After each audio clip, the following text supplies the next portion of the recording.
प्रभु श्रीराम और हनुमान जी की कथा। किसी ने बड़ी कमाल की बात कही है कि आस्था की असली परीक्षा तब होती है जब हम प्रभु से संपर्क करते हैं और हमें ना मिले, लेकिन तब भी हमारे हृदय से प्रभु के लिए धन्यवाद निकले।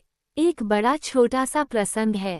प्रभु श्रीराम का दरबार लगा हुआ था। हनुमान जी भक्ति में, सेवा में इतने व्यस्त थे कि उनका ध्यान नहीं रहा कि प्रभु ज्ञानी जो गुरु जी हैं, वशिष्ठ जी, वो दरबार में पधारे। उन्होंने गुरु वशिष्ठ जी का सम्मान नहीं किया और इस बात से गुरु वशिष्ठ क्रोधित हो गए। प्रभु श्रीराम के पास गए और जा करके कहने लगे कि राम, तुम्हें दंड देना होगा जिसने मेरा अपमान किया है। राम जी कहने लगे कि बताइए किसको दंड देना होगा। गुरु वशिष्ठ जी ने कहा कि अगर मैं नाम बताऊं तो तुम उसे दंड नहीं दोगे, तुम स्वयं को दंड दे लोगे। राम जी ने कहा तुम नहीं बताइए। गुरुजी ने गुस्से में कहा कि राम जी ने उन्हें अमोघ बाण से ही दंड देना होगा जिससे अपराधी के बारे में बात हो रही है।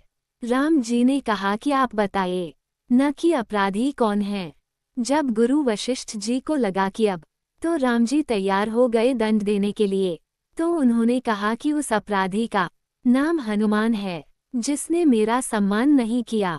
प्रभु श्रीराम ने गुरु जी को कहा था, गुरु जी की आज्ञा थी तो उन्होंने माना कि उन्होंने कहा कि ठीक, कल सरयू के तट पर हनुमान को मैं अमोघ बाण से दंड दूंगा। अमोघ बाण जो कि सबसे शक्तिशाली है। हनुमान जी ने जब ये सुना तो अपने घर गए। माता अंजनी ने देखा कि जो पुत्र है वो बहुत चिंता में है, तो हनुमान जी ने पूछा कि माँ, मुझे वैसे तो ब्रह्मांड में कोई हरा नहीं सकता, लेकिन प्रभु श्रीराम अपने बाण से मुझे दंड देने जा रहे हैं। अब सब समाप्त होने वाला है।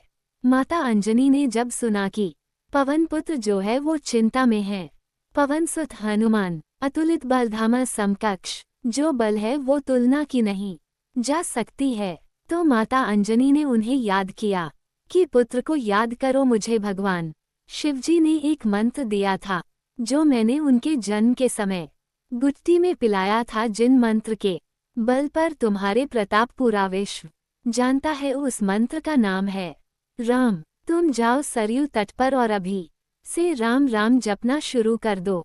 हनुमान जी ने कहा जो आ गया। माता और जाकर सरयू तट राम राम मंत्र का जप करने लगे।